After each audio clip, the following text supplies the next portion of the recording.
E aí, gente, era nem Science aqui.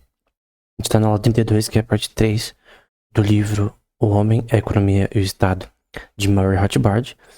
E a gente vai continuar de onde a gente parou. A gente tá na página 404. Então tá mais ou menos na metade do livro. E ele vai falar aqui um pouco mais sobre o tema que a gente parou, que foi a taxa de juros. E a gente viu que a visão de taxa de juros dele é diferente da comum, e a gente vai ver mais sobre isso. Então, aqui na página 404 ele diz: quanto maior a taxa de juros, menor será o preço de seu serviço. Seja, ou melhor, maior será o desconto do seu produto de valor marginal, que a gente vai ver bastante hoje, considerado como bem presente amadurecido, né? Então, ele disse anteriormente que a baixa taxa de juros não afeta, não afeta a oferta e demanda no mercado em si. Mercado de equity, por exemplo, que obviamente toma muito empréstimos, empresas e coisa do tipo, né? Mas, obviamente, aumentar a taxa de juros afeta de forma contratual, né? Mas ele tá dizendo que quanto maior for a taxa de juros, maior será o desconto do seu produto marginal, que a gente vai ver como ele é decrescente também. E esse produto, esse bem presente amadurecido, tem a ver com um produto que já está pronto para ser vendido, né? E o bem futuro tem um prazo de maturação. Então, uma indústria produz, por exemplo, colchões, tem um prazo em relação à possibilidade de ter os produtos finais no inventário ou pelo consumidor final, né? Tem questões de importação de algodão, coisa do tipo. Pode ser importado, enfim. Pode ter questões até mais complexas com relação a vários estágios da produção, que passa por várias empresas diferentes, enfim. De embalagem, distribuição. Ele vai dizer, na página 407, que todo capitalista, em todas as etapas de produção, né, exige bens que são mais distantemente futuros do que os produtos que ele fornece presentes, né. Isso já falou anteriormente, né. Então, obviamente, uma empresa, ela tem seu faturamento no que é vendido agora. E, obviamente, ela teve um prazo de produção constantemente, ciclos de produção com relação a esse produto. Porém, quando ela tem o faturamento e usa para investimento futuro, ou ela poupa com relação a tentar investir em pesquisa e desenvolvimento e todo tipo de coisa, ela tá pensando nos bens futuros. Então, no geral, na visão de Rothbard, o empresário é aquele que visa bens futuros, não somente o empresário, né, mas, enfim, durante o período de vigência de fase de produção, até que o produto seja formado. Ele é, portanto, fornecedor líquido de bens presentes e um demandante líquido de bens futuros, né? Então, no caso, o empresário, né, o capitalista, como o termo que ele usa aqui, ele fornece, por exemplo, produtos na área de roupas, por exemplo. Então, é uma empresa que fornece nesse setor, uma loja, por exemplo. Só que uma indústria, por exemplo, que vende de B2B também, de empresa para empresa. Só que ele também quer investir atualmente, usar do seu capital agora, para conseguir aumentar a sua eficiência de produção, principalmente diminuir o custo. Por exemplo, no livro do Warren Buffett, que a gente viu anteriormente, uma das coisas mais importantes para um gerente de uma empresa, de um general manager, né, é o termo em inglês com relação a isso, é basicamente baixar o custo. Então, qual que é o general manager da empresa que consegue continuamente baixar o custo, por exemplo, de desenvolvimento de games ou de produção de semicondutores para computadores ou de montagem de PC. Então, tudo tem a ver com diminuir o custo e conseguir fornecer bens presentes e demandar bens futuros com relação a, como a gente viu, aluguel, a fatores de produção. Então, tem várias empresas que dependem daquela empresa de semicondutores para fazer suas placas de vídeos, suas peças de computador, enfim. E aqui ele tá falando sobre os estágios de produção, que são os de alto, estados de alto estados e baixo, né? Higher e lower. Então, você vê a mudança de preço crescendo aqui. E, obviamente, inicialmente, uma empresa, por exemplo, para quem a gente assiste Shark Tank, eu gosto muito do Shark Tank México, por exemplo, dos Estados Unidos. Uma coisa que muitos que pedem financiamento lá, Shark Tank pra isso, é uma série focada nisso, né? É investimento anjo, né? As empresas recentes pedem investimento. Basicamente, elas às vezes pedem porque elas precisam aumentar a sua capacidade de produção para baixar o custo. Então, quando uma empresa começa, nesses estágios de produção inicial, né? Você basicamente tem um custo muito alto e o preço lá em cima desse produto, né? Mas conforme isso vai sendo descusteado, né? Quanto mais você tem eficiência na produção, melhores máquinas e capital com relação ao fluxo de giro, enfim, você basicamente consegue, se possível, né? Diminuir o preço, né? Então você tem estágios que tem a ver com um preço inicial alto, né? E cada vez mais, ao longo dos estágios, caso comece no AB, vai até o C. Por exemplo, no caso, você tem o consumo. A primeira aula dessa série a gente falou sobre isso. Então a gente começa na A, no começo da produção. Vai até o B. E, cara, até do A até B, nada foi vendido. Então, no estágio de pesquisa, desenvolvimento, produção, nada foi vendido ainda. Então, nesse estágio só tem prejuízo. Obviamente, o preço do produto vai crescer nesse contexto. Aí você tem o estágio de distribuição. Talvez você procure empresas terceirizadas com relação a isso, coisa do tipo. Então, na segunda parte, você tem aqui, começando a Prime, outro estágio de produção, e terminando aqui, produção dos mesmos produtos, né? Ou uma escala maior, talvez. E, no fim, gerando o bem de consumo que vai ser vendido. Você tem aqui nesse contexto um efeito da tendência a uma taxa de juros uniforme, né? Que é uma coisa que ele defende no contexto da taxa de juros real, pura, né? Então, tem uma diferenciação no estágio de produção em diferentes fases da empresa e ciclos da empresa, em que você tem um ciclo de taxa de juros, né? Tem relação com esses estágios de produção até o consumo final, né? Então, por exemplo, aqui a gente tem as relações de cronograma, a questão temporal, realmente, de preferência para inventário de dinheiro, né? Então a gente tem o tanto de inventário de poupança, né, de ouro, poderia ser dólar, real, não importa. A gente tem a oferta e demanda, a taxa de juros I, então aqui tá a SE tá numa taxa de juros específica menor, e aqui maior. E aqui é uma escolha do capitalista ou do empresário, né? Com relação a mais onças de ouro, né? Ou menos, em questão de inventário. Poupança. Mais poupança ou menos poupança? Então aqui agora o Rothbard vai explicar isso de uma maneira mais simples, né? Suponha que ele seja um poupador, no caso capitalista ou empresário, né? Ou seja, ele nesse caso ele tá falando que ele se move para a direita. Ele está desistindo de mais e mais de seu estoque de dinheiro atual em troca de bens futuros, portanto seu retorno mínimo de juros se torna maior. Aqui nesse caso aqui. Então aqui é a taxa de juros I e aqui vai subindo. Então nesse caso aqui ele a curva com relação à mudança no ouro, no inventário, é menor. Só que no caso, a visão é que ele está desistindo do seu estoque de ouro, né? Sua poupança, em troca de bens futuros. Portanto, seu retorno mínimo de juros se torna maior. Quanto mais a curva vai para a direita, então menor será seu estoque final de dinheiro, né? Então, uma pessoa que faz investimentos com relação ao negócio, por exemplo. Então, a pessoa quer abrir uma franquia de restaurantes, por exemplo.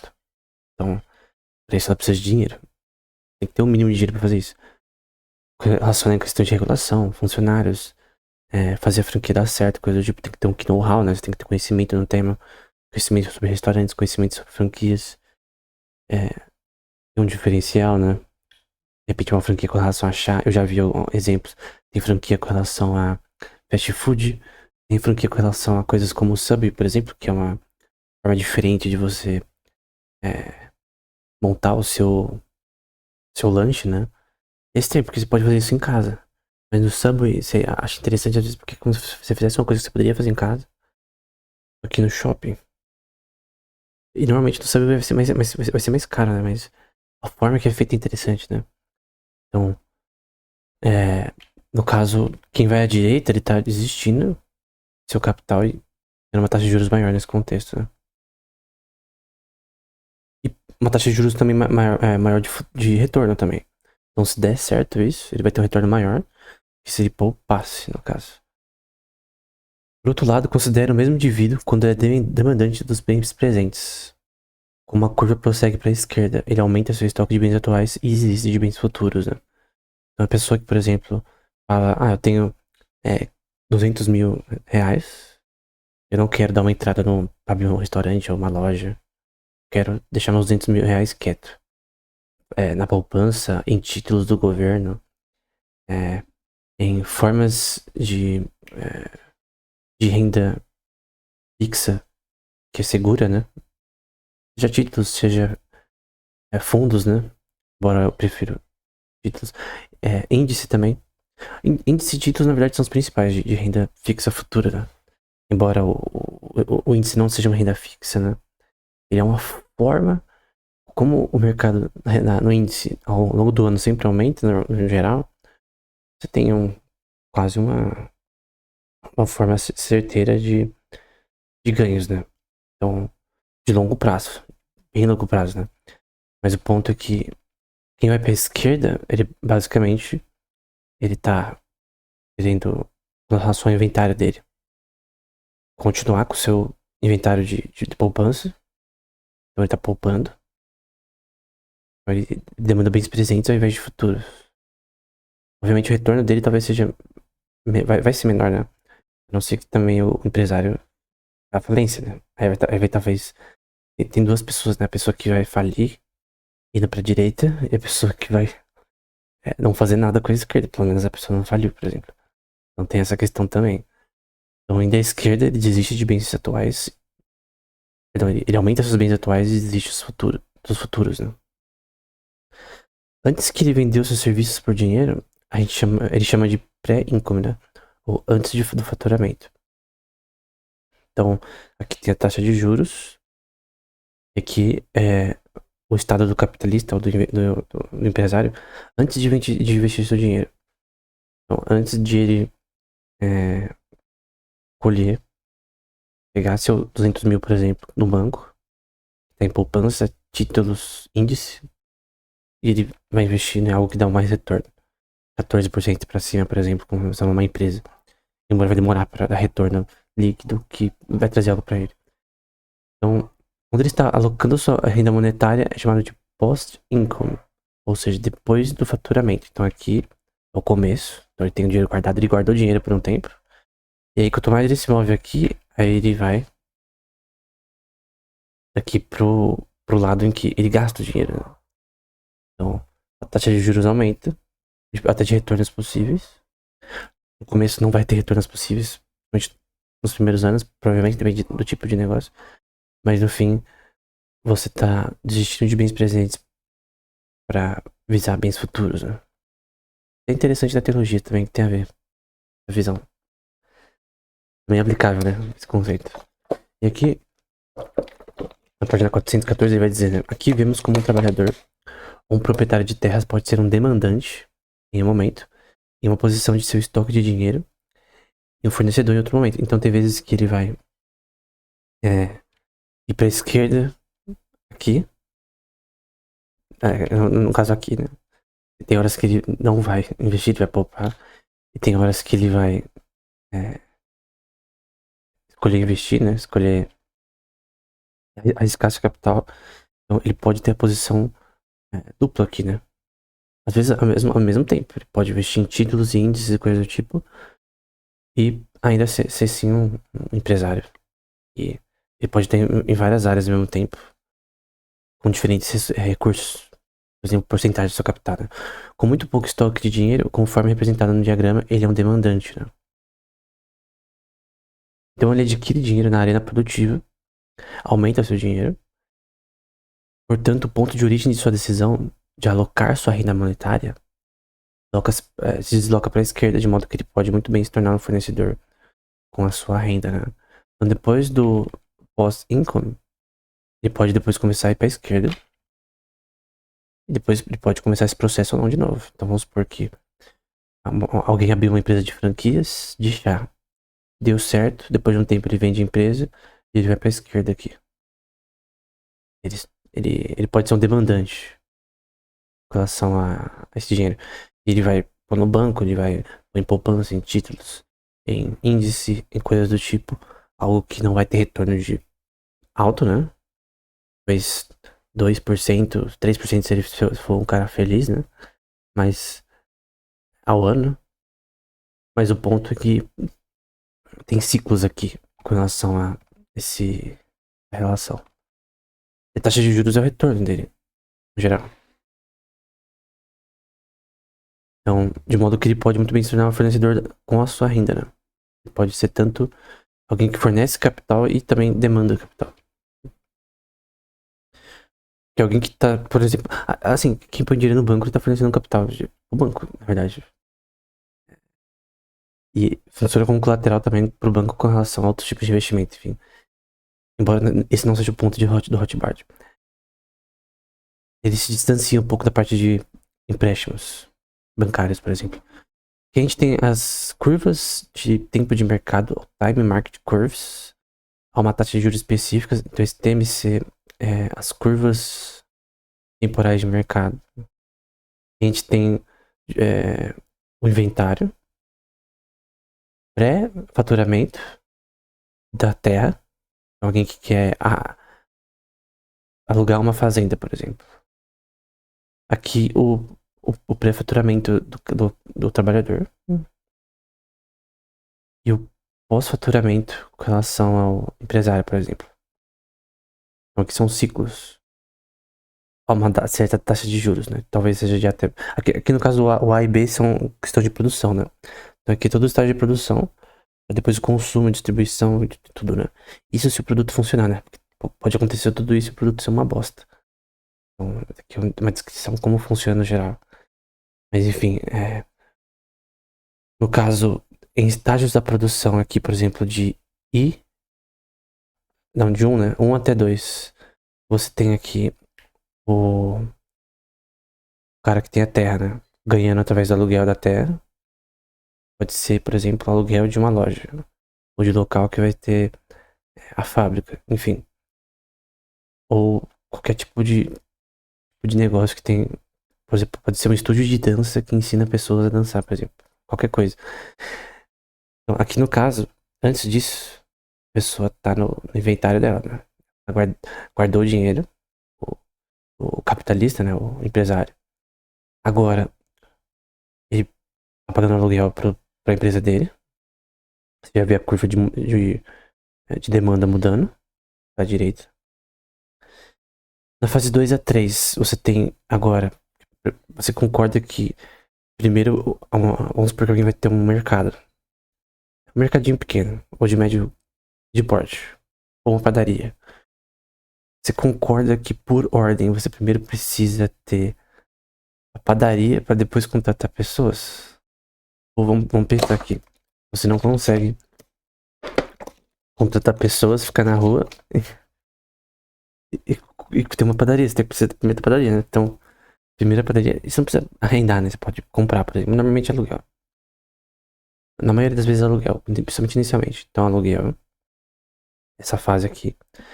Depois, começando aqui na parte 2, você tem a contratação de pessoas. Esse aqui. Isso começou com alguém poupando. Pegando crédito, pra você ter crédito, você precisa ter colateral. Ou você tem que ter um fiador. Então, e alguma coisa você tá desistindo de alguma coisa aqui nessa questão. E tá arriscando capital. Poderia deixar parado. E aí, no caso aqui, na parte 2 e 3, você vê a curva indo pra direita de novo. Temporalmente. Nessa curva de mercado. Até que nesse estágio aqui você tá produzindo já, né? Pode ser um serviço, pode ser um produto industrial, uma marca de sapatos, por exemplo, com vários tipos de produtos. Você contratou designers, você tem uma indústria terceirizada. Normalmente quem tá começando pega uma indústria terceirizada, por exemplo, na China. Você tem um produtor na China que você tá fazendo um serviço terceirizado, tem lojas também, tem os trabalhadores que estão fazendo essa questão, design, marketing, e aí no fim você gera o produto, e aí que você tem o pós-faturamento, em que você tá vendendo o consumidor final, e aí você tem a continuação disso, né? Então, basicamente é o começo, em relação ao estágio de produção, é o fim. Começando com poupança, né? Embora alguns não gostem de começar com poupança, eles começam com débito. Não pega o crédito, provavelmente não vai conseguir pagar, porque não poupou. É muito mais fácil alguém poupar e depois investir do que alguém só pegar crédito e vai falar, não vai dar certo, vai dar errado e endividado, né? Isso acontece com frequência. A única coisa que impede, isso aqui pra mim é uma frase muito importante, tudo que ele disse aqui. O que te impede de ser um capitalista, né? A única coisa que impede um homem ou uma mulher, né, de ser capitalista é a sua própria escala de preferência temporal alta. Em outras palavras, o seu desejo mais forte de consumir bens presentes. Então, o que impede alguém de ser um empresário, né? Até questão, tipo, a maioria das pessoas não quer isso também. A maioria das empresas dá errado. Então, porque você vai arriscar seu capital. A maioria das pessoas, isso é normal. Tipo, eu creio que é algo normal do ser humano. Vou voltar aqui. É normal do ser humano ele ficar na esquerda aqui. Porque eu ir pra direita aqui e me ferrar. É totalmente normal. E alguém só consuma. Não busque bens futuros, né? No sentido de arriscar seu capital para ter bens futuros. A gente não tá falando de financiamento, de carro, de casa. Tá falando de investir numa empresa, por exemplo. Então, em outras palavras, o desejo mais forte por consumir bens presentes. Totalmente normal. É uma escolha pessoal. Porque, tem pessoa que curte essa ideia de ter um negócio, uma empresa. Seja de produção B2B ou B2C, né, para consumidor. Tem pessoa, por exemplo, que eu quero ter um mercado, eu acho legal. É uma decisão da pessoa. É totalmente uma atividade privada. O empreendedorismo, né? Uma atividade que a pessoa tem uma ideia, ela acha interessante e faz. É assim que nasceu o iPhone, é assim que nasceu computadores, é assim que nasceu. Tudo que você tem na sua casa nasceu dessa forma. Alguém teve uma ideia ou melhorou ideias. E você tem um móvel mais bonito por conta disso. Um design mais interessante. Tem um. Tá tomando um café no Starbucks. Teve alguém que teve uma ideia do Starbucks, de franquias, de uma diferencial na forma que o café é feito. Eu nunca tomei Starbucks, né? Mas enfim. E a taxa de preferência temporal alta é, de fato, consumir bens futuros. Quem deseja investir numa empresa que seja honesta, que seja viável, que seja realmente uma empresa justa, né? Porque tem algumas que não são. Então, no caso, ele tem que desistir de bens presentes por um tempo. Pode ser por um ano, 2, 3, 4, 5, 10. Lembro do Caíto, por exemplo, que ele tava no Shark Tank Brasil. Cara, eu tô chutando na minha cabeça, porque eu lembro que eu tava numa empresa e teve um dia que eu tava lá normal, como sempre, e era uma loja, eu era balconista e uma... um cara chegou pra mim e falou que o dono da Chili Beans estava na frente da porta da loja. Eu não sabia de Shark Tank naquela época, mas acho que era 2018, alguma coisa assim. E aí, posteriormente eu fui ver Shark Tank, né, eu curti a- esse reality show, acho que fala, né? E no caso, era ele mesmo. Eu fico pensando, era o Caíto, né? Ele tava ali na minha frente por um tempão. E eu nem me toquei, né? E eu lembro que desde pequeno eu via loja da Chili Beans, né? Eu não uso Ray-Ban ou óculos, do tipo de coisa. Desse tipo, né? Mas. Porque eu tô falando dele, né? Que eu já vi ele uma vez. Cara, ele fala sobre como, por exemplo, ele tava começando a empresa dele, por anos não deu certo. assim, não tava dando o retorno necessário. E aí uma empresa da China, do governo chinês, uma coisa assim, ligou pra ele e falou, ó, a gente tá vendo sua empresa como uma empresa em potencial, a gente falou isso no podcast, né? E a gente quer fazer um negócio com você. E essa relação com a empresa, eu não sei se continua até hoje, né? Na China, de produção dos óculos, né? É o que possibilitou talvez uma eficiência de produção melhor pra ele. Então, por que muitas pessoas produzem na China? Porque é mais barato. Seja quais forem as razões, porque é mais barato, né? Que é outra investigação aí. Mas o ponto é que eu creio que ele. Até nos podcasts você pode ver isso, né? Ele desistiu por um tempo de bens futuros. Perdão, de bens presentes. Porque ele pensava que esse negócio de óculos que ele gostava, né? A ideia é vender algo que você gosta, né? Que ia dar certo. Então, acho que esse é o desejo privado de uma pessoa, né? De ter uma ideia de uma coisa que ela gosta e de fazer dar certo. E no caso, ele teve esse estágio, com certeza. Opa, vamos voltar um pouco aqui. Ele teve um estágio que ele estava na esquerda e decidiu para a direita. Mas aí você tem os estágios de produção, né? Que a gente tava aqui. Calma. Ele tava aqui no momento. Ele passou por várias vezes esses estágios.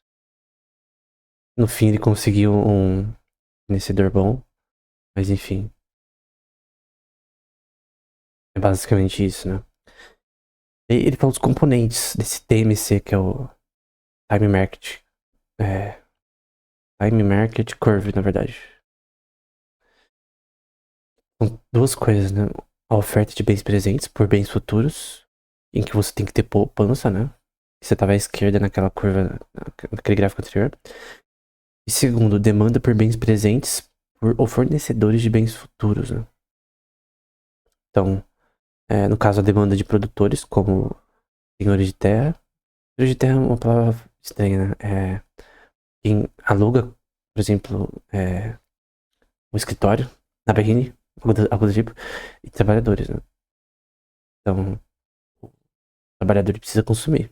Para consumir, ele tem que trabalhar. E assim, que funciona também pro cara que tem a terra dele, né? Ele quer alugar porque ele quer uma renda fixa. Ou uma imobiliária. Então, a empresa imobiliária, ela tem várias casas que ela aluga, e é isso. E aqui, no caso, a demanda dos consumidores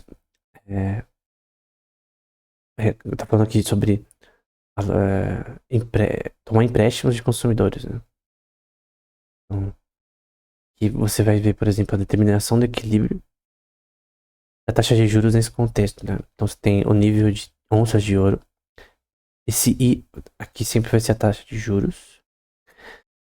Esses valores vão ter um significado. E o SS, com esse SS aqui, essa curva aqui que eu tô fazendo com a bolinha, é a oferta, é o cronograma de oferta de poupança. Então é o tempo com relação ao nível de poupança, que por exemplo estava aqui, esse estágio, aqui estava menor. E o aumento da taxa de juros em relação a isso, pura, né? Quando a taxa de juros pura. Esse CC, que é esquisito falar CC, né? Mas é o cronograma de demanda de empréstimos para consumidores. E o DD é a demanda total de bens presentes por fornecedores de bens futuros, ou seja, empresários. Então, qual que é a demanda com relação a tal produto? Que é esse D, com relação à sua a poupança que o capitalista tem para fazer isso acontecer. Se for muito baixo, não vai dar certo, né? Então, tem que ver onde está essa linha em que esses dois se encontram. E aqui no caso, esse B, em que você tem um inventário menor, né? Uma oferta menor aqui de capital, você tem uma relação com demanda por empréstimos, né? E, obviamente, um empresário precisa de empréstimos, né? Ele precisa de linha de crédito para capital de giro, né? Fluxo de caixa. Ele precisa fazer investimentos continuamente, ele não consegue só usar o faturamento que ele tem pra fazer as coisas girarem, né? Por exemplo, no restaurante. Então, você tem seu faturamento, você paga os funcionários, você paga os custos de luz, energia, água, enfim. pagar fornecedores e coisa do tipo, às vezes vai faltar um pouco para fazer questões como investimentos simples com relação a cozinha ou a mudança que você tem que fazer no salão, enfim. E aí você precisa de fluxo de caixa, né? Você precisa de um, um dinheiro contínuo ali pra você continuar fazendo esse negócio funcionar. Não se tem falta, né? Por isso que normalmente, inicialmente, as empresas podem estar sempre em débito, né? Com relação a crédito. Um débito com prazo de maturação mensal, né? Então, você paga por mês tanto por causa, quando você pega uma linha de crédito específica. Vamos supor que seja 200 mil de fluxo de caixa, por exemplo. E aí ele vai explicar essa curva aqui, em que você tem o ponto de interseção E determina duas consequências importantes. O E é isso daqui, tá? Que são a taxa de juros, que é estabelecida em OA. Então, esse O, ou zero, né? A, essa é a taxa de juros atual. E a oferta de total de poupança, que é AE. Então, aqui é a oferta total de poupança no máximo, com relação o cronograma de poupança, oferta de poupança e a demanda. Bens presentes, quem fornece bens futuros de empresários, né? E aí, ele vai dizer que uma questão vital para o sistema produtivo, no entanto, é a posição da curva CC. Quanto maior for o CC, né, que é o cronograma de demanda por empréstimo de consumidores, quanto maior for isso, né, a qualquer taxa de juros, maior será a quantidade de poupança será competida e retirada da produção para os empréstimos dos consumidores. Em nosso diagrama, a economia total vai para o investimento na produção em B e a parte com relação a empréstimos de consumidores até esse equilíbrio entre oferta de poupança e demanda de bens presentes por quem fornece bens futuros, né? Então, ele vai também falar que do lado da oferta, é claro, o aumento nas preferências temporais levará a um deslocamento da curva SS, que é essa curva aqui. Opa, essa curva aqui. Para a esquerda. Em vez de, caso de menos poupança, né? Então, o aumento nas preferências temporais levará a um descolamento na esquerda. Lembra que tem quando você aumenta a preferência temporal, a gente já falou isso nessa aula já. Em outras aulas também. Você prefere os bem presentes. Você poupa. Quando você tem demanda por dinheiro maior, tem uma preferência temporal mais alta. Então você quer empréstimo pra conseguir fazer as coisas, né? Pra investimento, por exemplo. Com menos sendo economizado. Na curva SS vai pra esquerda, porque é um aumento na preferência temporal, basicamente. Você vai pra esquerda, caso tem uma baixa com relação a poupança. Quando você baixa a preferência temporal, você poupa mais. Com menos sendo economizado e investido em cada taxa de juros, né? Ele vai dizer, né, a conexão entre os retornos do investimento e os empréstimos de dinheiro aos consumidores não é óbvia. Aqui falamos, por exemplo, sobre empréstimos bancários. Mas fica claro que nossa discussão que ambos fazem parte do time market. Então, o Rothbard ele é diferente com relação à visão econômica comum, somente keynesiana e neoclássica. Com relação ao mercado de investimento, normalmente as pessoas pensam que, por exemplo, a taxa de juros escolhida pelo Banco Central é o que move totalmente o mercado. Então, a Selic é isso aqui, é aquela. Mas, como por exemplo, o Rothbard disse, quando você abaixa a taxa de juros, você não aumenta a oferta e a demanda. Você só cria, na verdade, um contexto que basicamente afeta sim o mercado de equity, as suas decisões, mas que não reflete como essa estrutura funciona. Então, mas uma coisa que o Rothbard fala, e que é clara, é que o retorno de investimento impacta o mercado de empréstimos. Então, se o mercado de equity, de empresas, né, por exemplo, tomam uma grande parte dos empréstimos e bancários, além da relação de banco para banco, que os bancos emprestam um para o outro para fazer expansão de crédito. Então, para investimento de securities, títulos, ações, todo tipo de coisa. Mas na verdade, se o retorno de investimentos for baixo, o mercado de empréstimo vai ter problemas e a taxa de juros vai subir.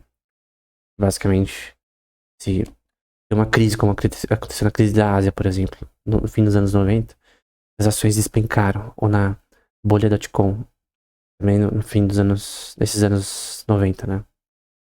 Perto do ano 2000, na bolha de startups no mercado de internet. Tava começando.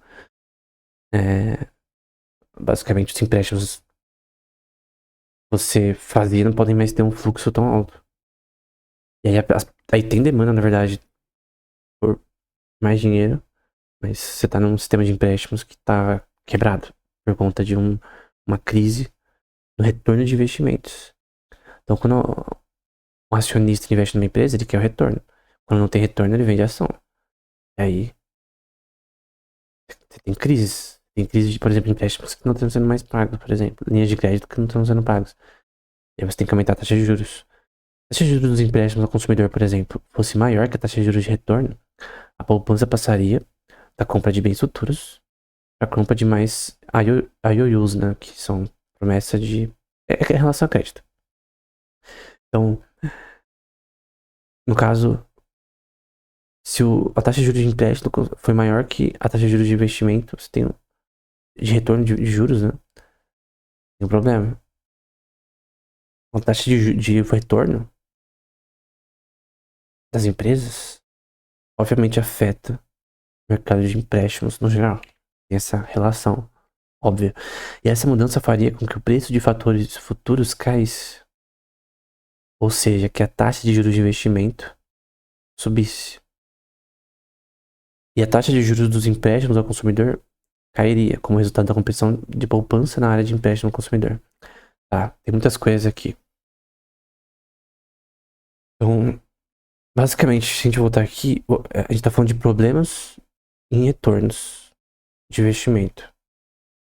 Ou, por exemplo, empréstimos que não estão sendo pagos. Então, você põe, por exemplo, tem a crise de 2008. O que causou a crise de 2008? Foi principalmente o mercado imobiliário também, em relação... Por exemplo, você recebia um financiamento ao banco, né? E fazia um financiamento para casas. É uma grande parte da folha de pagamento de bancos. Então, uma pessoa que tem uma casa para financiar, só que tava um sistema corrupto ali nos Estados Unidos naquela época, 2004 pra frente, que qualquer pessoa poderia conseguir esse empréstimo. Questões também legais que o Bush fez também, que facilitou isso. E as pessoas que não conseguiriam pagar o financiamento conseguiam empréstimo. E por que o banco fazia isso? Porque pensa, o banco vai se ferrar, porque no fim ele vai perder dinheiro, né? Porque o empréstimo não é pago. Porque na verdade esse empréstimo ele era vendido, ele ainda é vendido, como forma de security, numa coisa chamada derivados, né? Ou derivatives. Por exemplo, como credit default swaps ou credit default obligations, né? Que basicamente era uma pool de formas de investimento, de securities, né? Que o empréstimo bancário estava ali. Então, basicamente, o banco conseguia vender o seu financiamento. Sua promessa de pagar a casa ao longo dos anos era vendida para investidores do mundo todo. Isso deu merda, porque qual que foi a principal merda? O que fez da merda foi o fato que a maioria das pessoas não pagou os empréstimos. E aí no fim se criou uma bolha que, pô, tá tendo dinheiro sendo gerado que não tá sendo pago. E aí? Uma hora da merda, e deu merda. Não foi só isso, né? Mas. Então, o retorno desses financiamentos, que no caso o retorno dos juros de investimento nesse caso específico, não deu retorno. O retorno ficou baixo. E aí criou uma crise. Essa foi a causa da crise. Então, quando com o preço dos fatores futuros caindo, né? Então a expectativa com relação ao futuro, né? Ou seja, que a taxa de juros do investimento subisse.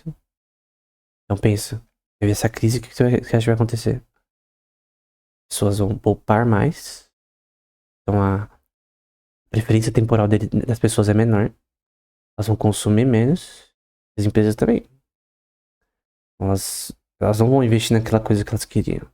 Aquele software novo, né? Naquele setor de pesquisa e desenvolvimento. Vou pôr mais 1 bilhão ali por ano nisso. Então, como resultado da competição de mais poupança, basicamente, da preferência temporal diminuir, basicamente você vai ter uma alta na taxa de juros. Nesse caso, né? Por conta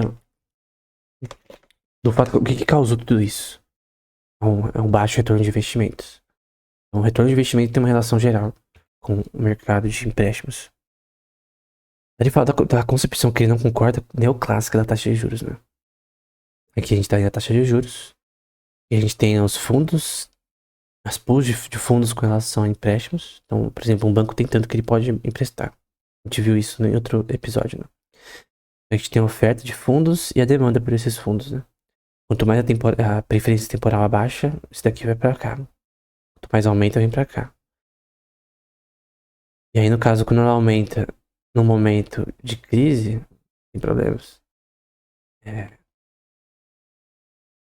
Ele vai dizer, os neoclássicos estão parcialmente certos em apenas um aspecto. Lembrando que neoclássico é uma forma de pensar na economia, né? É uma categoria. Existem várias. E a taxa de juros do mercado de empréstimo dos produtores depende das taxas de retorno de investimento. Então, é uma coisa que ele já falou. De fato, o mercado de empréstimos vai ser afetado se o retorno de investimentos não acontecer, como aconteceu na crise da Ásia. Então, se você tem empréstimos rolando, função de crédito, então a taxa de juros está lá embaixo, escolhida pelo governo, pelo Banco Central. Não necessariamente essa facilidade em pegar dinheiro, empréstimos, vai ser usada para investimentos eficientes, né? Então, de repente, a taxa de juros abaixa, porque o governo decidiu, e aí a empresa fala, ó, eu vou recomprar minhas ações e que se ferra, não vou investir em não sei lá o que, porque eu não sei se vai dar certo.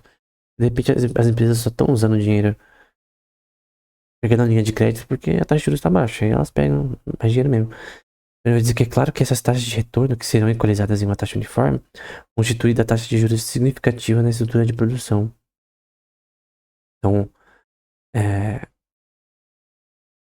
uma coisa que não é a visão neoclássica, que a taxa de juros é uniforme e que ela é constituída pelo próprio mercado de retorno de investimentos. Não pelo mercado, pela essa condição.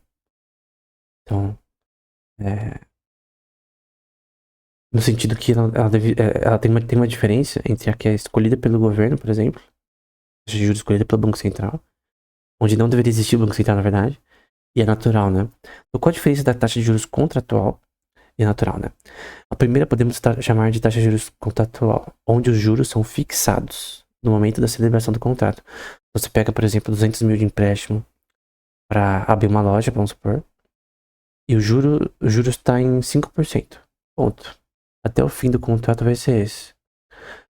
É uma taxa de juros contratual entre você e o banco. E a segunda é a taxa de juros natural.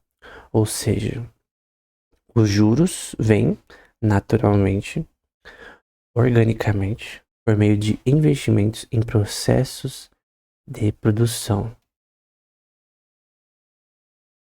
Então, aqui tem a ver com o retorno de investimento das empresas. Então, a empresa recebeu X ou poupou X, investiu Y e ela tem o seu retorno.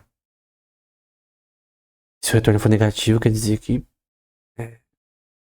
nesse caso, a taxa de juros vai ser obviamente mais baixa. Ser negativa, no caso, né? Com relação ao faturamento atual e os bens futuros. E aqui, no caso, se o retorno for alto, aí você tem uma relação de surplus de dinheiro que pode ser usado para outras coisas. Seja para pagar acionistas, investimento, enfim. Em vez de serem oficialmente incluídos no contrato de troca. Então, uma é uma relação contratual. Aqui, a primeira é bancária, por exemplo. A segunda, ela vem do retorno das empresas em relação ao que elas investem. IOUs, né, em relação ao mercado de crédito, de longo prazo, também podem ser comprados e vendidos em um mercado. É os títulos de governo. Então, por exemplo, um título de 2 anos dos Estados Unidos. Você vai lá no aplicativo de investimento e você compra. Basicamente isso. A maioria dessas dívidas de longo prazo é chamada de títulos e é negociada em mercado de títulos fluorescente e flexível. Aí vai dizer, a taxa de juros no início não é importante. Assim, um empréstimo de longo prazo de 100 onças de ouro, por exemplo, é contratado com juros fixos de 5%. Porém, não é a porcentagem que está no título que vai dizer o quanto você ganha. É a mudança na taxa de juros no país em si, por exemplo, nos Estados Unidos, afeta os seus ganhos. O fato da taxa de juros subir ou descer afeta seus ganhos ao longo do tempo, porque os títulos são pagos, tem datas específicas, né? Você compra um título de 10 anos nos Estados Unidos, pode desistir quando você quiser. Porém, você pode desistir, assim, não é que tem um future, que você pega o empréstimo e tem um prazo fixo que você recebe quando você ganhou ou perdeu. Então, o preço do ouro subiu, eu investi num future de 3 meses, por exemplo. Daqui a 3 meses, se subir, eu ganho dinheiro, senão descer eu perco. Ou posso apostar também que o ouro vai cair. É a mesma merda.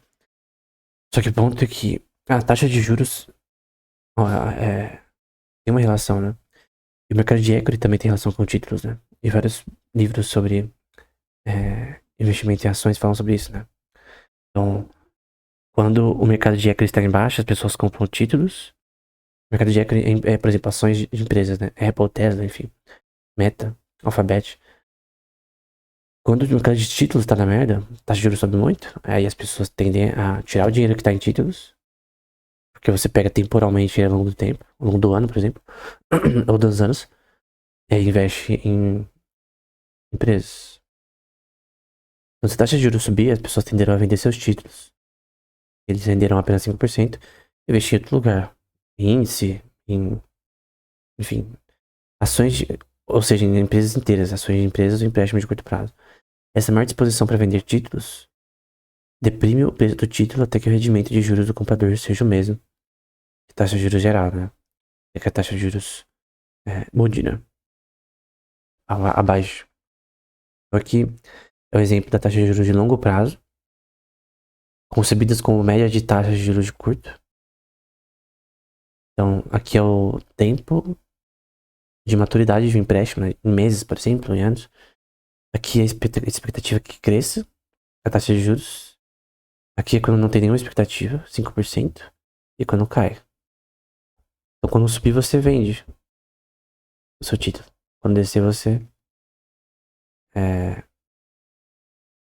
no caso, deixa como tá no caso. O problema de taxas de juros inorgânicas, né? Aí vai dizer na página 449. Diferentes empresas se envolvem em estágios de produção de comprimentos variados. No entanto, o mercado de ações iguala a taxa de juros de todos os investimentos, obliterando as diferenças na estrutura de tempo. Então, é um problema. Por exemplo, você tem diversos setores. Por exemplo, pode ter uma empresa de franquias na área de café, empresas em relação à moda, né? A venda de roupas, empresas com produção de sapatos, empresas de construção no mercado imobiliário. Enfim, a preferência temporal de dinheiro de cada setor, é a visão dele aqui, é diferente. Porém, quando a taxa de juros é escolhida de forma contratualmente pelo Banco Central, basicamente você tem uma taxa de juros fixa para todo mundo.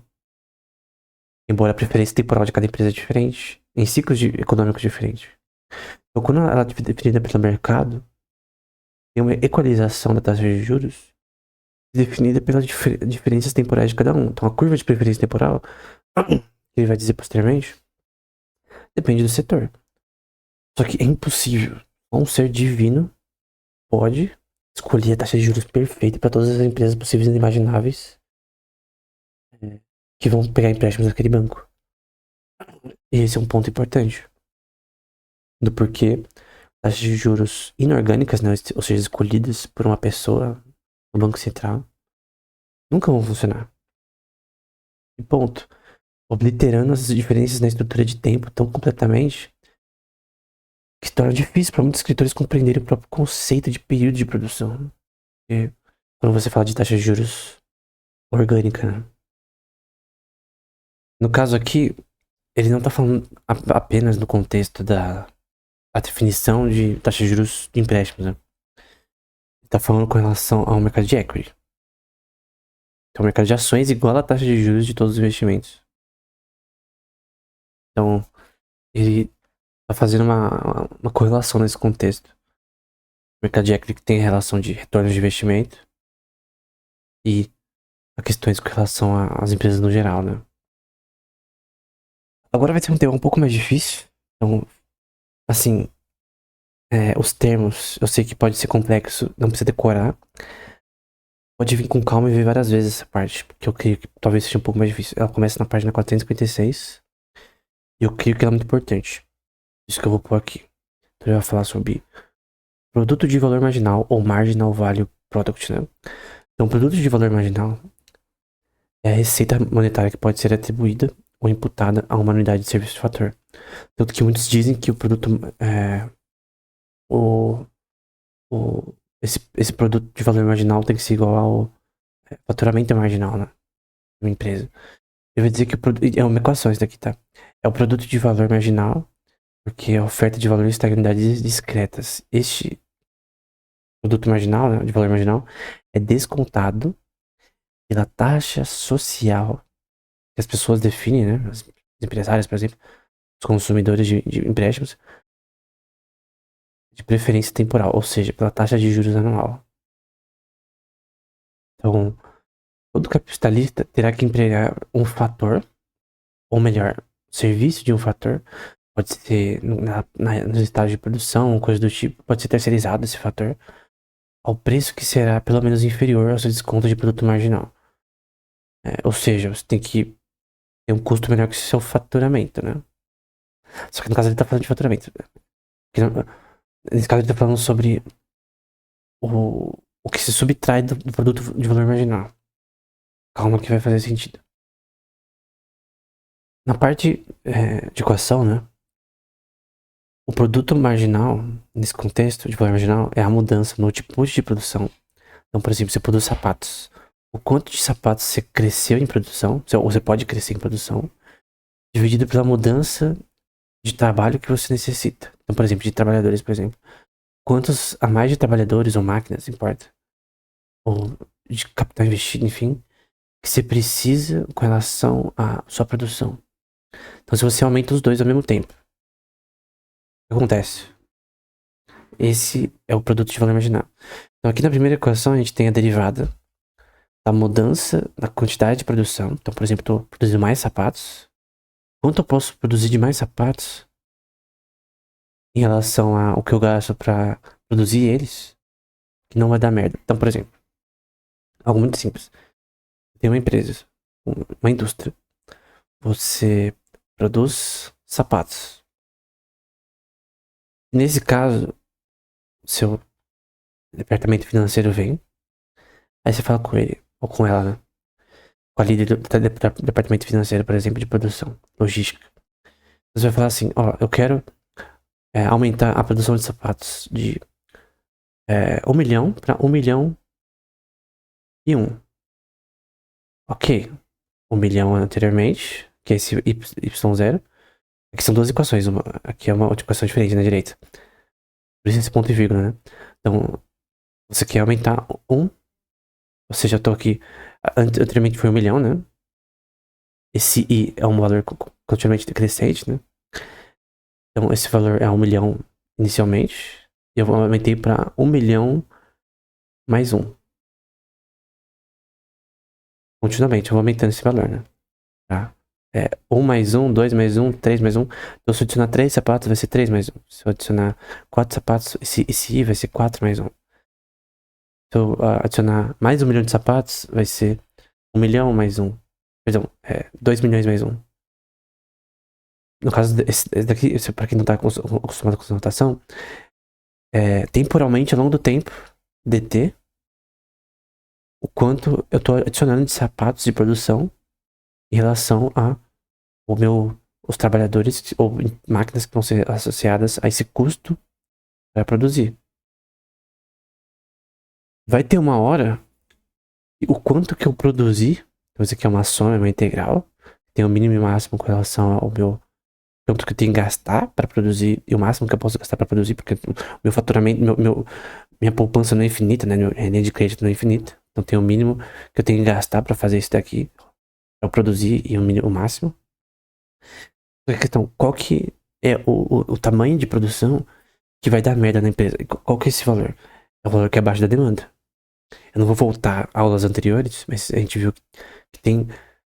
Se eu aumentar minha oferta demais às vezes, acima da demanda, é, vamos supor que mesmo que eu diminua o preço dos meus sapatos, vamos supor que eu produzi mais que a demanda. O que vai acontecer com esses sapatos? Então, eu aumentei isso daqui, ó, pra caramba, em relação ao meu valor anterior, que era 1 milhão. E em relação ao tanto de máquinas ou empregados que eu vou ter que empregar. Porque para esse valor em cima aqui subir, para eu produzir mais sapatos, eu preciso de mais máquinas, preciso de mais trabalhadores, enfim, eu preciso de mais coisas. Mais custo. Então vai ter uma hora que se eu produzir mais sapatos do que eu tenho de demanda, ou por exemplo de comida, que tem um shelf life ainda menor, então eu tenho comida, por exemplo, trigo, arroz, milho, ou pode ser que tipo de coisa comestível, enfim, pode ser embalagem de chocolate. Se eu produzir mais do que eu vou vender num certo período, vai vencer.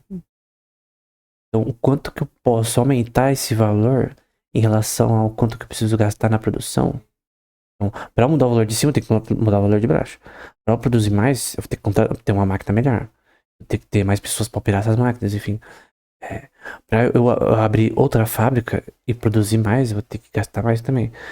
O quanto que eu posso aumentar a minha produção sem ter produto que vai ficar parado no inventário? Eu tenho um custo de inventário, eu não posso ter sapato infinito ali no inventário. Senão eu vou ter que pagar mais pra guardar aquele inventário, pra mover coisas naquele inventário. Então, o tanto de sapatos que você pode guardar não é infinito. E se for de comida, você não pode guardar pra sempre essa comida. Tem um tempo de vencimento. Então, quanto que eu posso aumentar isso daqui, que é o fator principal, em relação ao quanto que eu posso gastar? Porque vai ter uma hora que você vai falar, cara, a gente não pode produzir, por exemplo, 500 mil sapatos. Basicamente, a gente vai ficar com a nossa demanda atual, estatisticamente, a gente vê que se a gente produzir, né, nessa season, né, nesse trimestre, esse tanto, eu não vou conseguir vender. E aí, você vai ter um gasto com relação a isso, para produzir, e no fim não vai gerar retorno, né? E aí você tem o que é o desconto do produto marginal, né? Então, desconto é de marginal value product, né? Quanto mais a quantidade que aumenta, quanto mais essa a quantidade aumenta, a minha produção de sapatos em relação o quanto eu preciso de trabalhadores e máquinas e dinheiro investido para aumentar isso. Que esses dois valores têm relação. Mas esse produto de valor marginal é descontado, né? Com o aumento da quantidade. Então tem uma quantidade que eu posso produzir que não é óptima, né? Então uma indústria, ela tem que saber o quanto que ela pode produzir e quando parar de produzir. Não necessariamente produzir mais significa que você vai faturar mais. Se você, porque no fim você tem que vender. E se você não conseguir vender, basicamente você tem produtos inúteis que não vão ser vendidos, que vai ter um custo de inventário, talvez vençam, talvez fiquem velhos, enfim. Depende do setor. Então isso daqui tem uma diminuição. Então aqui em A, B é uma, aqui em C, D é outra, e vai indo cada vez mais. Então, ele vai explicar que essa linha PP é a curva de produto de valor marginal.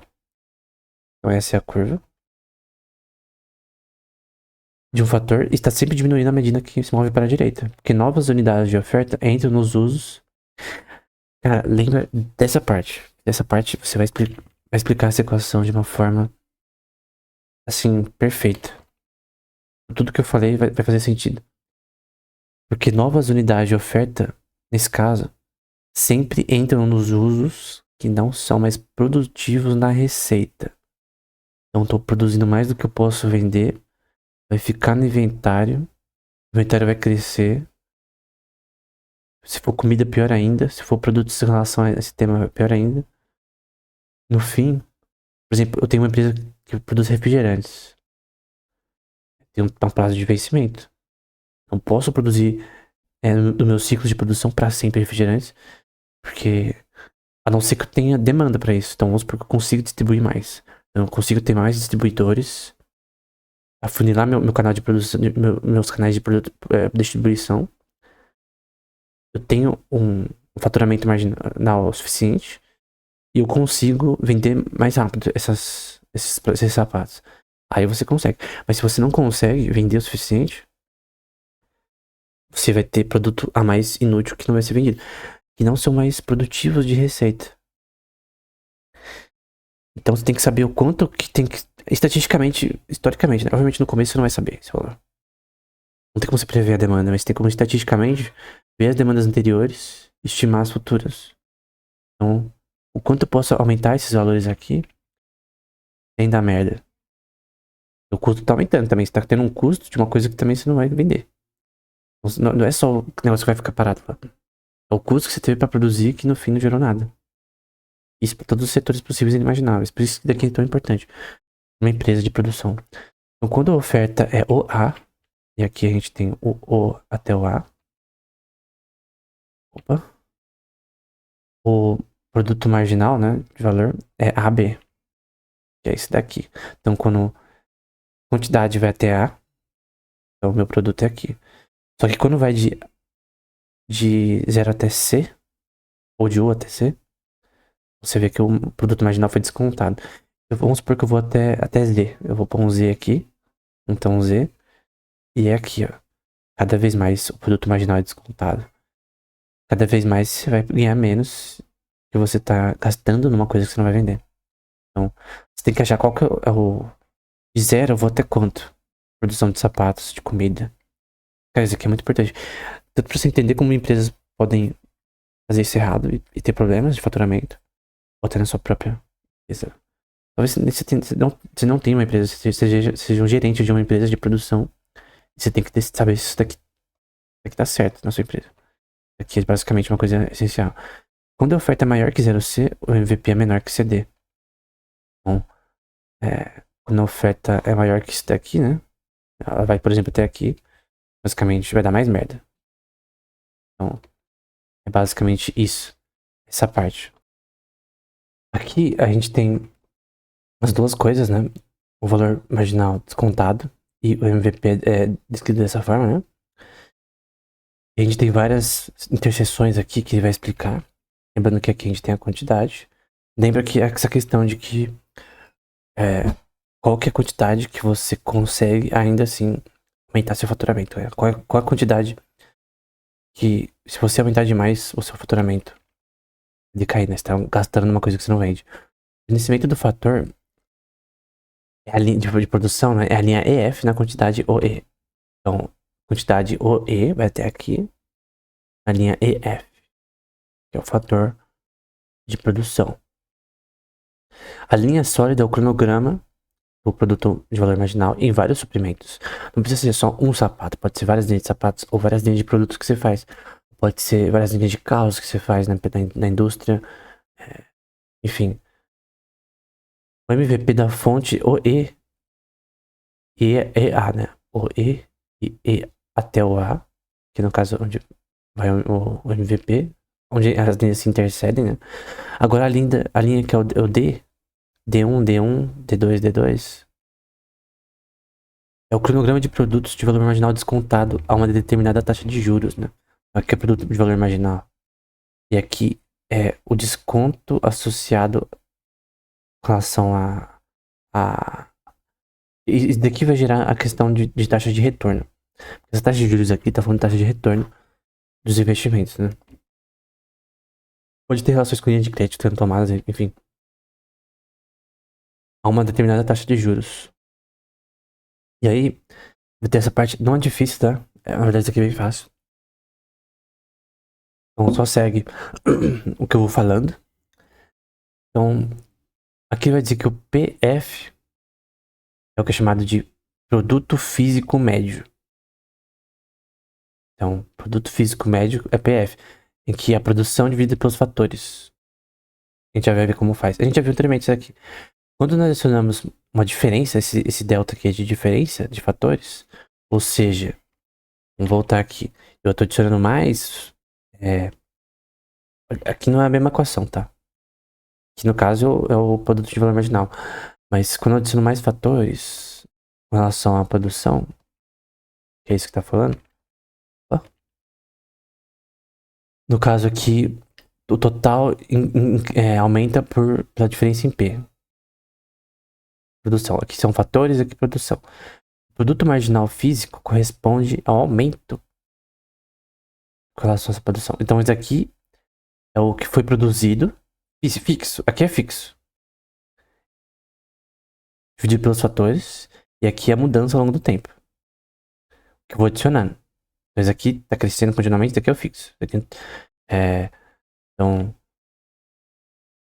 vamos falar que aqui é o fixo, por exemplo, e aqui eu tô adicionando. Esse Y0 é o meu tipo de fixo, e aqui eu tô adicionando de mais, por exemplo, sapatos na linha de produção. O novo produto físico médio corresponde a uma maior oferta de fatores. Porque, pensa, para eu produzir mais, eu preciso mais fatores de produção. Então, por exemplo, se for uma colheita, se eu tiver só trabalhadores na mão, para eu conseguir mais, com colheita mais rápida, eu preciso, ou de plantação mais rápida, eu preciso de mais trabalhadores e mais máquinas, coisas do tipo, né? Que vai gerar um custo. Então aqui a gente tem o produto fixo, né? Que é o produto médio físico, que é esse P dividido por F, que foi produzido dividido pelos fatores de produção, mais a diferença dos fatores de produção. Então, o que foi adicionado, quantos sapatos a mais eu produzi, quantos mais fatores eu adicionei. Então, aqui é o quanto eu produzi anteriormente, por exemplo, e o quantos fatores eu usei em relação ao tipo de trabalho, e aqui é a mudança, mais a mudança. Então, por exemplo, eu poderia produzir 10 sapatos, mais uma mudança de mais 3 sapatos. E aí eu adicionei mais 2 fatores de produção. Então, vamos supor que seja 200. Então, eu produzi 200, eu quero produzir mais 200. E aí, se para produzir 200 sapatos, eu preciso de 5 pessoas, vamos supor, sei lá, por dia operando máquinas. Então, se para 200 sapatos eu preciso de 5 ou 10 pessoas, vamos supor que seja 5, usando máquinas, né? Para eu produzir mais 200, eu preciso do dobro. Você concorda? Então, no geral é isso. Aí vai falar, pra saber o novo produto físico médio, você tem que, sendo alto ou menor, né, que o anterior, vamos supor que o novo produto físico médio é maior, e, portanto, nós temos uma região em que ele está crescendo, né? Ou você está produzindo mais. Então, você tem essa equação aqui. Então, vamos colocar números, né? Aqui eu tinha 10 sapatos, perdão, 200. Eu quero adicionar mais 200. Tem uma diferença. E aí eu vou ter que aumentar meus fatores de produção em dobro, né? Então, se 5 pessoas produziam 200 por dia, por exemplo, eu vou ter que aumentar o dobro. É simples, uma lei de proporção. Isso daqui vai ser maior, obviamente, do que a minha produção anterior. Que antes eu produzia só 200. Agora vai ser 400 sapatos dividido por 10 pessoas. Porque para produzir o dobro, eu preciso do dobro de força de trabalho. Generalizando, é claro. Tem formas que talvez você consiga produzir mais sem gastar tanto. Mas enfim, não é o ponto aqui. É óbvio que isso aqui vai ser maior que isso daqui, né? Aqui é 200 dividido por 5 e aqui é 400 dividido por 10. Agora, vamos supor que você faça, no caso, 400 aqui em cima, sapatos. 200 mais 200, que eu quero aumentar em dobro. Dividido por 10 pessoas, menos a divisão anterior, que é 200 dividido por 5, que era o valor que eu tinha anterior. Obviamente sempre vai ser maior que zero. E aí, ele vai ter a questão de que o produto físico, mais essas mudanças, vai gerar toda essa equação aqui. Lembrando que esse FP é o produto físico, que é essa equação P dividido por F, no caso. No fim, isso vai ser maior que zero. Aí você tem toda essa relação que no fim vai gerar a diferença do que foi produzido, né? Eu produzia mais. vai ser maior que a anterior. No caso, vai ser 400 aqui. Perdão, eu adicionei 200, né? Vai ser uma adição de 200 aqui, que no fim vai gerar 400. Por 10. Então antes eu tinha 200 sapatos. E eu adicionei mais 200 na produção. Pensando que eu vou conseguir vender tudo. Eu tenho que pôr mais trabalhadores pra conseguir gerar. Ou mais máquinas, não importa. Mas no fim, esse 3 pontinhos tem a ver com questão de proporção também. E em questão de custo, né? Vai ter momentos que você quer que o quanto que se produz, cada vez mais você decresça os seus fatores também, né? Então, seria legal se eu conseguisse produzir 200 sapatos. Tem que aumentar para 10 pessoas. De repente aumentar só para 7, só que mudando questões de produção, em que esse produção em si fosse menor que os fatores continuamente crescendo, né?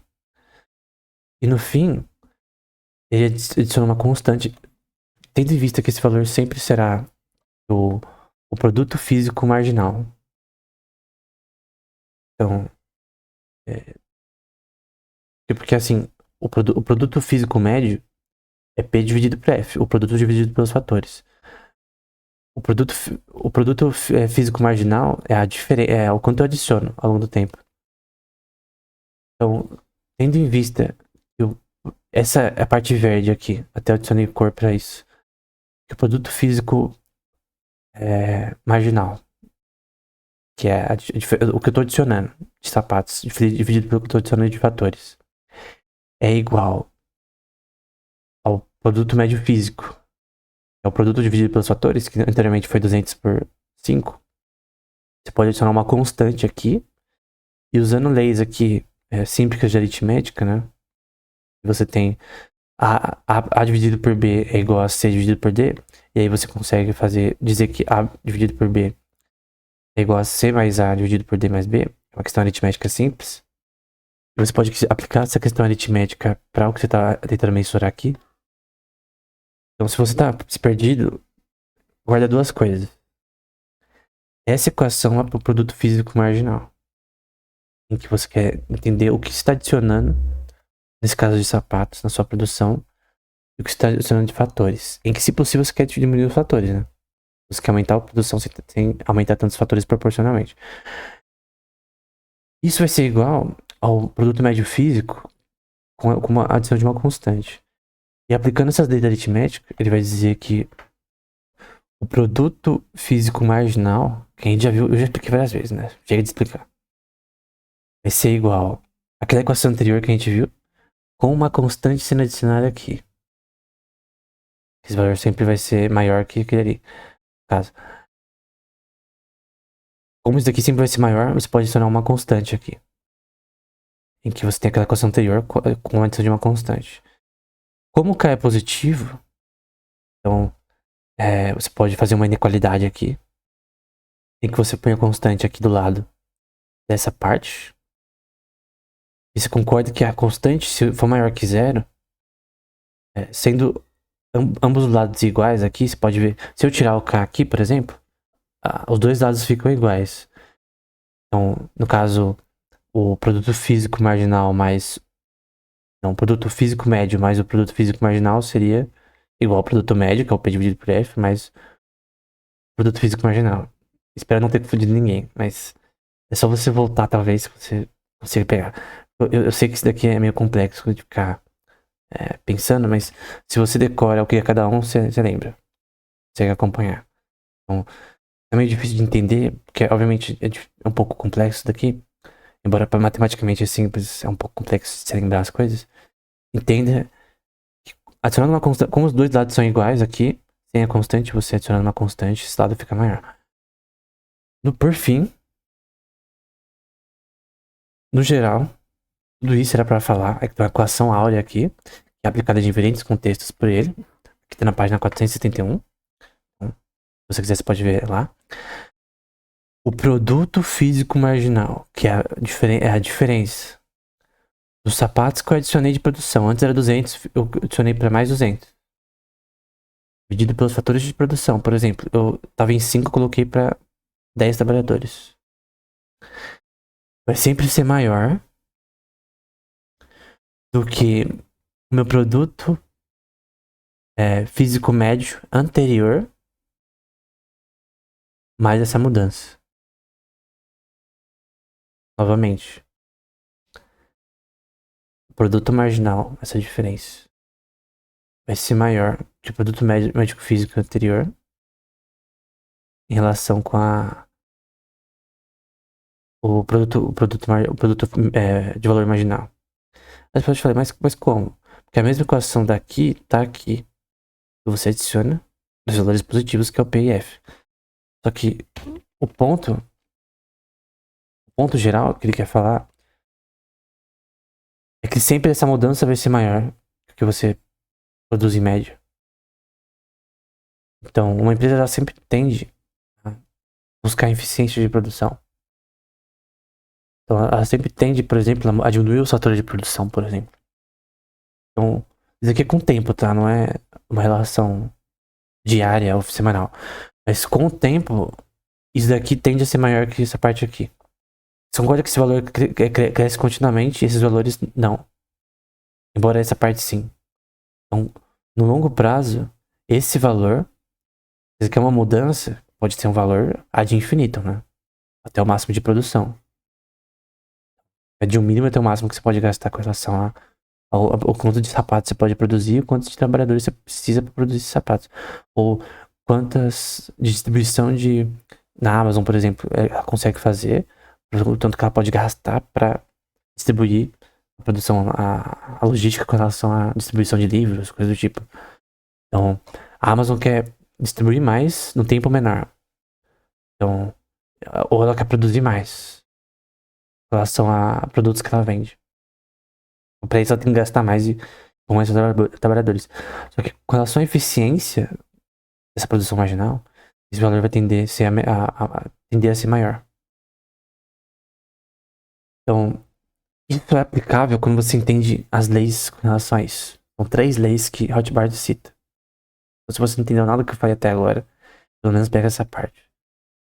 Em outras palavras, se o produto físico médico está aumentando, então o produto físico marginal é maior do que o produto físico médico nessa região.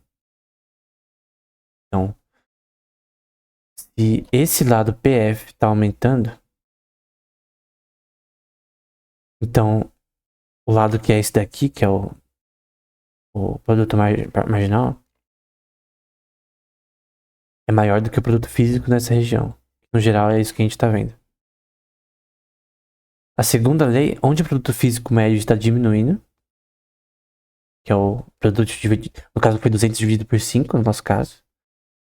O produto físico marginal é menor do que o produto físico médio. Então tem casos em que esse P dividido por F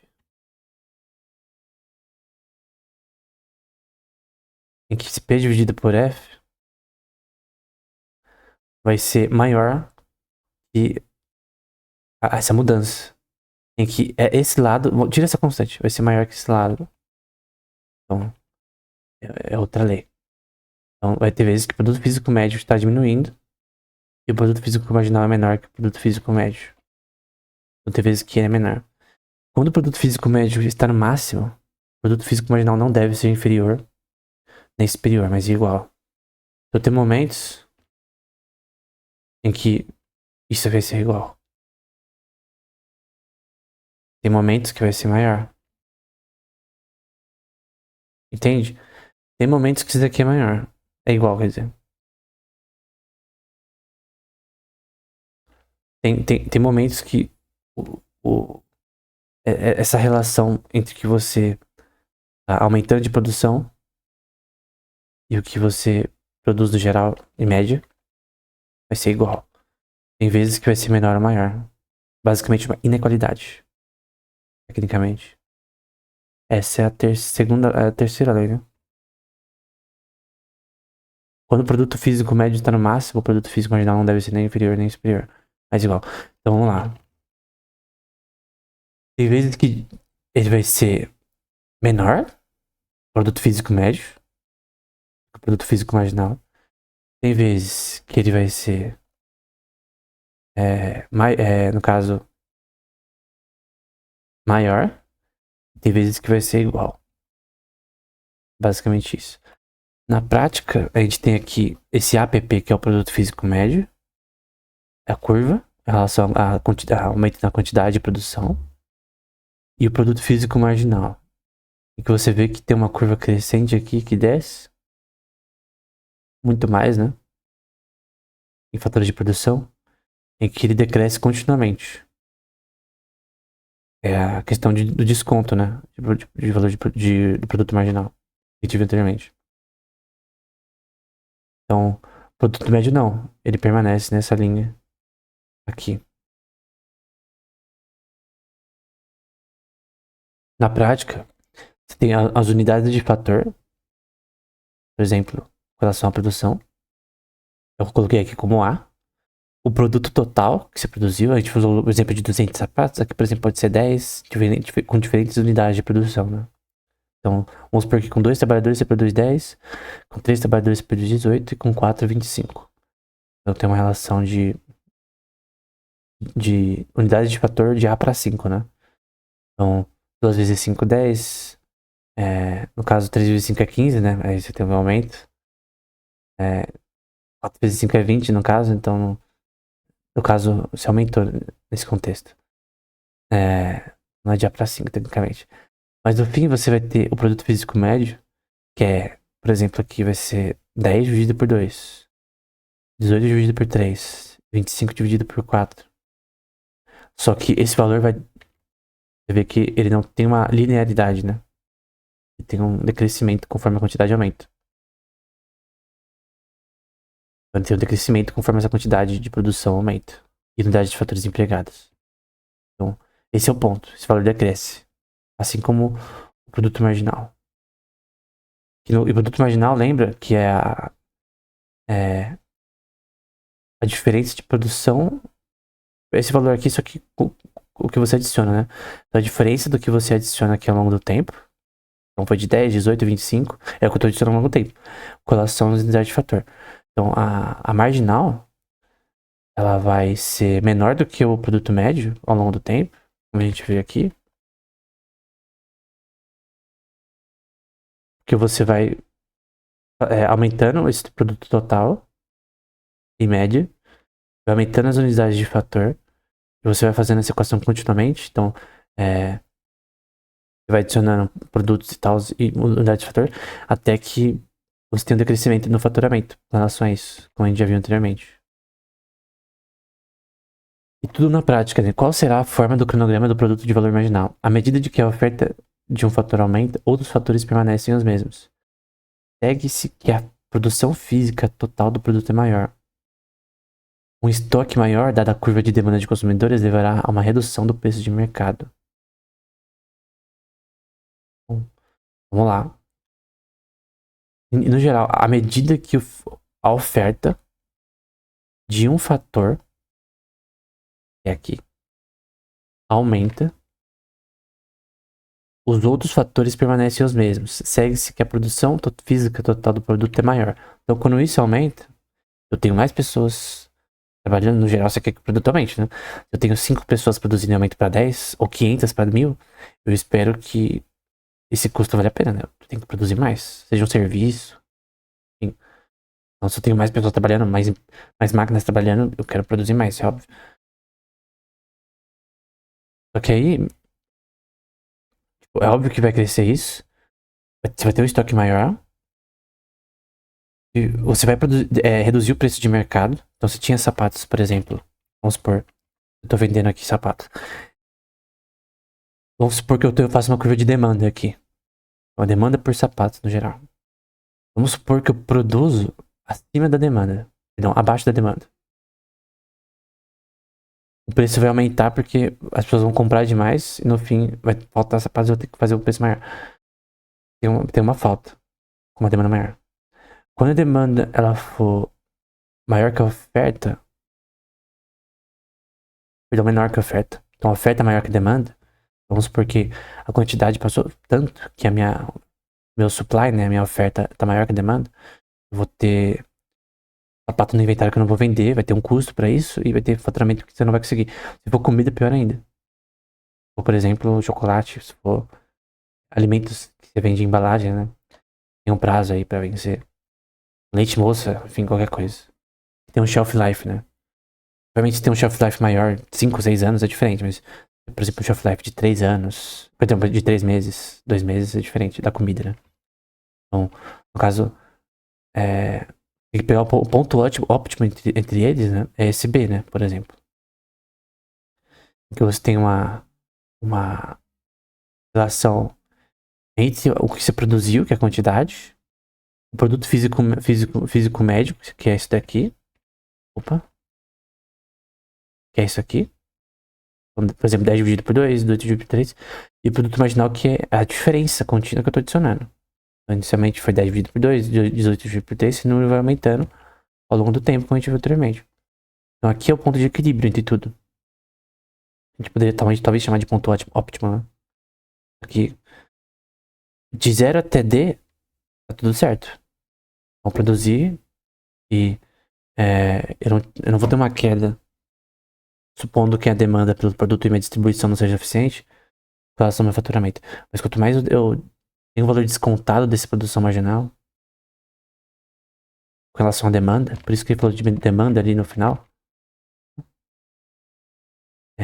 eu posso abaixar o preço de mercado. Então, obviamente, quando eu produzir mais, com mais eficiência, com menos fatores de produção, o preço vai diminuir. Mas a questão é, eu consigo vender tudo? E mesmo você tendo mais eficiência de produção, se você não conseguir vender, não adianta. Então vai ter uma hora que você vai ter que parar, mesmo que você consiga produzir mais. Então tem uma relação entre o quanto você pode produzir de capacidade, o quanto você deve produzir. Porque quanto mais você vai pra direita, mais pode dar merda. Você tem que fazer estimativas com relação a isso. E o ponto de equilíbrio entre os dois, você quer achar.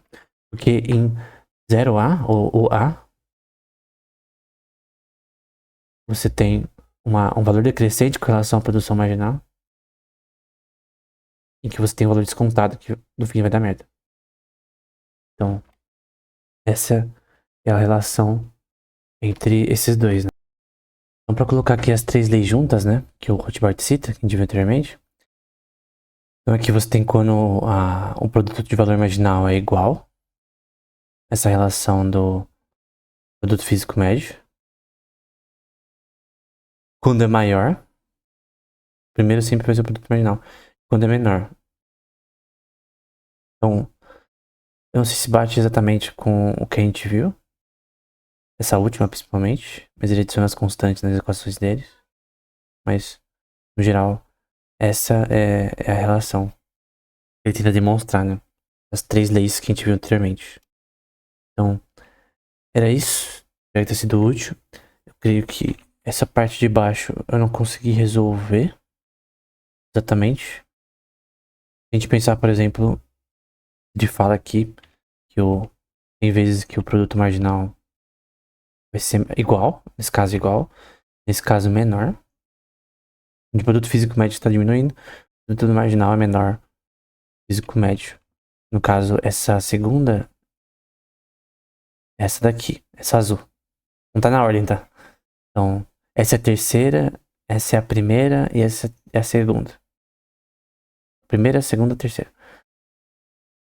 Então, essa lei aqui eu não sei se exatamente tá na forma certa. Se eu tinha que pôr um K de um lado aqui, mas o ponto é que tem vezes que o produto marginal vai ser menor que o produto médio. Depende. Tem vezes que vai ser igual ou maior. Enfim. No geral, era isso. Espero que esse episódio tenha sido útil. Eu sei que algumas partes foram difíceis, né? Talvez tenha me confundido na explicação também. Porque tem que ficar repetindo as coisas muitas vezes. Mas qualquer coisa, põe nos comentários aí uma dúvida. O ponto é que, o ponto central na prática, é que uma indústria, por exemplo, uma empresa, que às vezes pode produzir mais, não necessariamente deve produzir mais. Isso pode ocasionar um problema de faturamento. Então é isso, até o próximo